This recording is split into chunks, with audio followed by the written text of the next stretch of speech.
Olá, você que acompanha o portal de notícias de Mato Grosso, o RD News. Estamos de volta com mais uma entrevista online. Falaremos hoje de saúde. Nós temos aqui visto e fizemos entrevistas, inclusive com muitos médicos de várias áreas, falando da diabetes, da hipertensão, em especial nas situações de Covid. Se você não se lembra, a gente pode colocar até o link no YouTube aqui, os riscos, o que o Covid trouxe para esses pacientes. Mas já estamos retomando a nossa rotina, a nossa vida, e hoje o nosso foco será: pacientes que têm diabetes e hipertensão podem fazer implantes dentários? Tem riscos? Quais os cuidados? Quais as técnicas? Hoje o nosso convidado é de São Paulo, é o Dr. Fábio Azevedo, cirurgião dentista, especialista em implantodontia, consultor da Sim Implant System. Doutor Fábio, obrigada por ter aceito o nosso convite para esse bate-papo. E aí eu já gostaria de que o senhor explicasse primeiro, acho que inicialmente, quais são as indicações para implante, o que é o implante dentário, como as pessoas decidem ou como o médico orienta o paciente que ele precisa fazer o implante e daí, a partir daí, ver essas condições de saúde.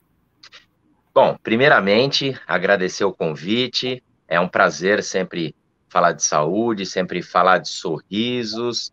É muito bom, é uma expressão de alegria. Então, muito obrigado pelo espaço. E vamos lá, vamos falar de saúde. Em relação aí aos implantes dentários, sempre que existe a ausência ou a perda de um elemento dental, seja por uma fratura, seja por uma cárie, seja por algum problema onde o dente não tem mais nenhum tratamento viável, o implante, ele costuma ser o primeiro tratamento, a primeira opção, por realmente ele trazer uma condição do dente natural. Então, o implante é inserido dentro do tecido ósseo, através de uma cirurgia aí bem simples, hoje com bastante tecnologia, e aí se coloca um dente sobre esse implante, e fica com um aspecto, uma naturalidade de um dente natural praticamente. Bom, então, na verdade, a pessoa não tem mais alternativa de, como a gente conhece, fazer a obturação, fazer canal, não tem outras possibilidades e esse dente precisa ser retirado. E por que tem que ser colocado outro no lugar? Antigamente se fazia até extrações, até de uma forma sem muito cuidado nesse sentido, né? Como que vai substituir? O que acontece com a boca, com a dentição, se não houver algo no lugar daquele dente que precisou ser retirado, doutor? Perfeito. Muito boa a sua questão. O dente, ele é um órgão, tá? Então, como um rim, como qualquer outro órgão do nosso organismo, ele tem uma função, ele cumpre um papel. A gente ainda hoje costuma escutar bastante: doutor, é o dente lá do fundo, ninguém vai ver. Então, acontece assim: primeira coisa, você está perdendo um órgão dentário. Então, por que a importância de reabilitar, de colocar esse dente? Bom, os outros dentes, eles começam a ter migração, eles começam a se movimentar, e a longo prazo você começa a perder também outros dentes por conta da falta desse dente. Então, você começa um efeito dominó, onde você tem um problema que vai gerar no futuro outros problemas. E a partir do momento que você não tem o dente ali nesse espaço, você começa também a sofrer um processo de reabsorção óssea. Então, a estrutura óssea, ela começa a ficar mais deficiente, a afinar, né? Perder espessura, perder qualidade. Então, você tem a condição de um tratamento muito mais, como que se diz? Muito mais, com muito melhor resultado, muito mais fácil, mais simples, se você realmente recupera a ausência desse dente logo na perda desse elemento dentário. Então, existem aqui muitos outros problemas, mas principalmente esses problemas são fundamentais a gente ressaltar aqui. Bom, então vamos aí ao que a gente anunciou no início da entrevista, né? Pacientes diabéticos e pacientes hipertensos. Essas condições, inclusive de saúde, elas podem abalar essa estrutura desse dente, podem prejudicar já essa dentição para chegar nesse ponto de precisar fazer o implante? Muito bem. A pressão alta, né, a hipertensão, na verdade, ela vai atuar mais no procedimento cirúrgico. Então, o paciente que tem uma pressão elevada, acima de 15 na máxima e acima de 9 na mínima, esse paciente vai correr um risco transcirúrgico maior. Corre o risco de ter um sangramento maior, corre o risco de ter uma complicação, uma hemorragia. Lógico, o procedimento de implante, ele é um procedimento de pequeno porte, não é uma cirurgia de grande porte. E realmente ela é executada, na maioria das vezes, em ambiente ambulatorial, dentro do próprio consultório do dentista. Porém, também podemos ter a condição de levar esse paciente a um centro cirúrgico, a uma estrutura com melhor aparelhagem, mas a maioria dos casos é feito dessa forma. Em relação ao diabetes, que é o aumento da taxa de glicose, aí, de açúcar no sangue, ela é um fator de risco para a doença periodontal. O que é a doença periodontal?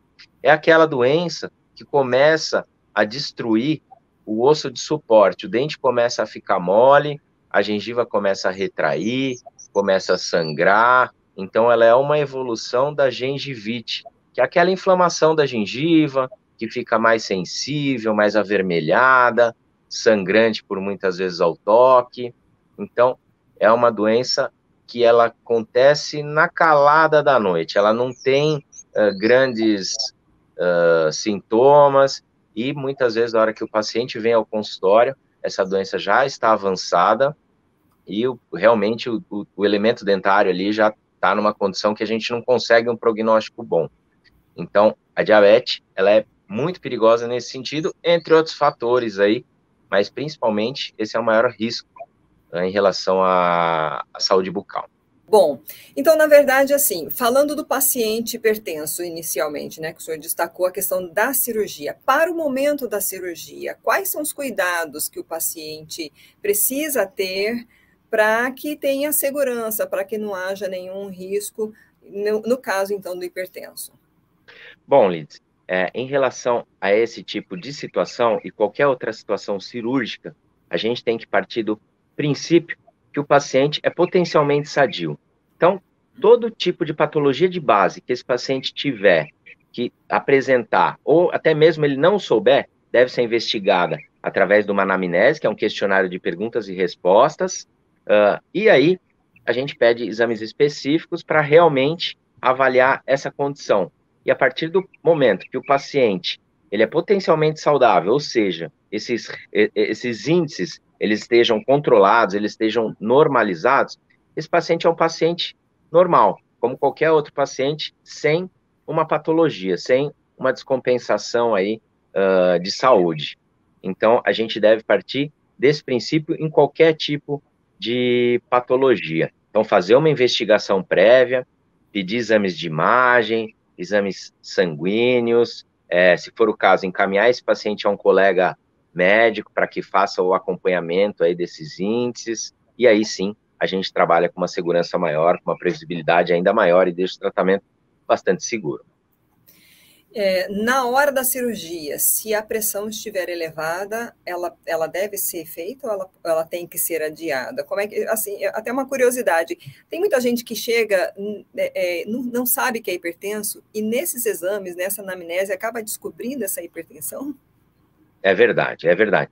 Bom, o ambiente cirúrgico, ele é um ambiente que leva nível de estresse. Então, geralmente, no meu consultório, na minha rotina, o paciente ele é sempre monitorado, e aí a gente realmente percebe no início do procedimento um aumento em até 2, 3 pontos nessa pressão. Acima, geralmente, de 15 na pressão máxima e acima de 9 na pressão mínima, a gente começa a tomar cuidados maiores e dependendo dos riscos desse paciente, da idade, de outros problemas de saúde, realmente a gente interrompe, a gente às vezes aborta esse procedimento por segurança. Mas foi como eu falei, a partir do momento que a gente faz uma anamnese prévia, que a gente realmente traz esse paciente com segurança para o dia da cirurgia, esse tipo de situação ele ocorre em eventos muito raros. Uhum. E o paciente diabético? Existe aquele paciente que realmente acompanha, que tem todos os cuidados, que faz tudo que o médico faz, né? Orienta direitinho, com dieta, com a medicação, se tem uso de insulina, mas eu conheço muitos diabéticos que resistem a esses cuidados e volta e meia está com a diabetes descompensada. Para fazer um implante, como deve estar esse paciente? Muito bem. Bom, o ideal é que esse paciente também esteja numa faixa de saúde, tá? Essa diabetes esteja controlada, o paciente realmente entenda que ele é parte efetiva desse tratamento, ele é muito importante nesse tratamento e que não é só o profissional que vai levar ao sucesso. A diabetes, como a gente sabe, o paciente tem uma dificuldade de cicatrização, então as taxas elevadas aí desse índice levam a uma dificuldade de cicatrização maior, podem levar a eventos inflamatórios, infecciosos, pós-operatórios, porque esse paciente tem uma dificuldade maior de realmente cicatrizar. Então, o importante é esse controle. Uhum. Quanto às técnicas, existem diferentes técnicas? Quais as técnicas que o senhor trabalha? O senhor é consultor aí da SIM, né, Implant System. Quais são, assim, as indicações para esses pacientes? São diferentes de um paciente que tem uma saúde normal? Bom, falando um pouquinho de tecnologia, de técnica, existem 2 pontos bastante importantes. Hoje temos a disponibilidade da cirurgia convencional, que é uma cirurgia onde a gente faz um planejamento, às vezes em modelos de gesso, e uma cirurgia geralmente com corte tradicional, e temos também a cirurgia guiada, onde o paciente executa alguns exames prévios, essa cirurgia é feita num ambiente virtual, em softwares específicos, e é gerado uma guia, onde vai encaixar na cavidade bucal desse paciente e vai fazer com que a perfuração seja realizada apenas numa direção, trazendo uma segurança e uma previsibilidade ainda maior. E muitas das vezes, essa cirurgia ela é fechada, ou seja, ela não necessita nenhum tipo de corte. Então, um paciente, por exemplo, com um diabetes, com uma hipertensão, que a gente sabe que talvez no transoperatório tenha um sangramento maior, tenha maiores riscos pós-operatórios, a gente lança a mão dessa técnica realmente para a gente reduzir edema, reduzir sangramento e todos os outros fatores. E o segundo ponto está ligado ao implante. Hoje temos implantes, superfícies de implante, que são nanométricas,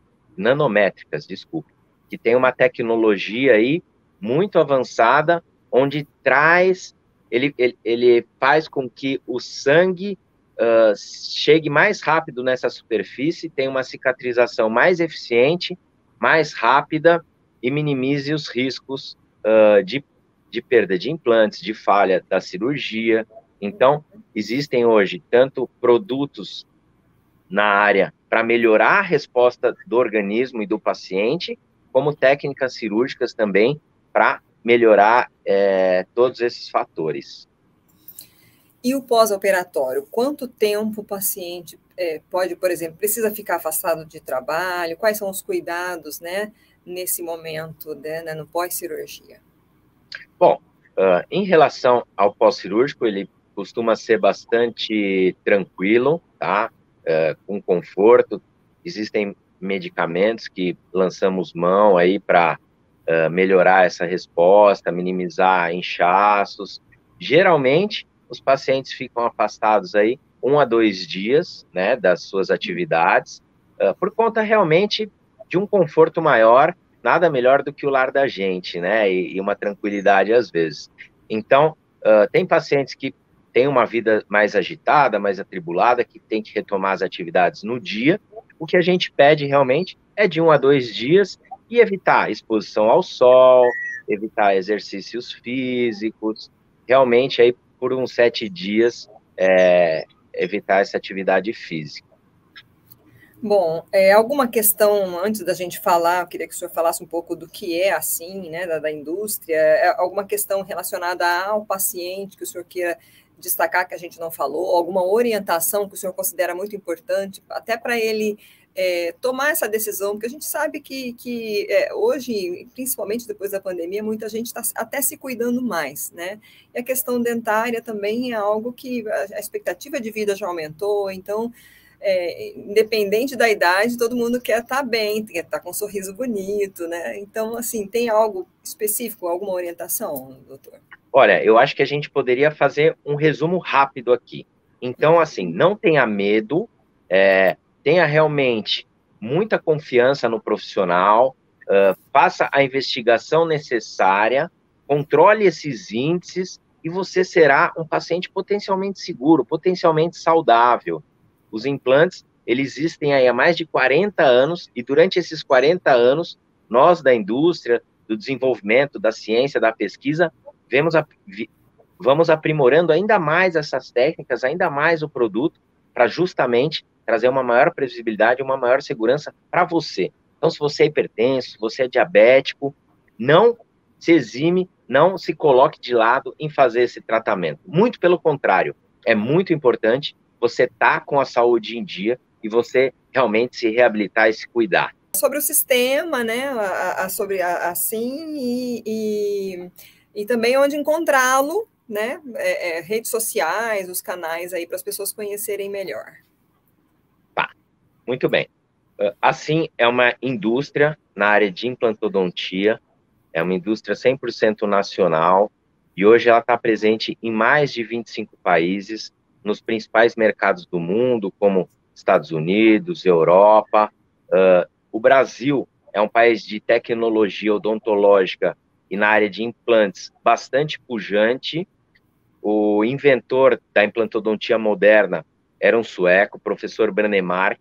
Ele esteve aqui, morou aqui, teve um instituto aqui, fez muita pesquisa aqui, porque realmente o dentista brasileiro é um profissional diferenciado no mundo. E a indústria não deixa de ser diferente. Então, hoje somos referência mundial na área de implantodontia, na área de desenvolvimento de produtos. E para você ter acesso realmente a esses produtos, a produtos de qualidade, o seu cirurgião dentista é quem faz esse contato. A decisão, a escolha desses insumos realmente é por parte do profissional. E temos excelentes produtos hoje na área. Em relação a gente se falar, eu responder algumas dúvidas, deixo aqui a minha rede social, no Instagram, @D de dado, R de rato, _ Fábio Azevedo, e a gente pode se falar por lá, responder por lá. Tem o meu e-mail também, fabioazevedo@simimplantesystem.com.br. Vai ser um prazer poder atender a todos vocês e falar ainda mais de saúde e de sorriso.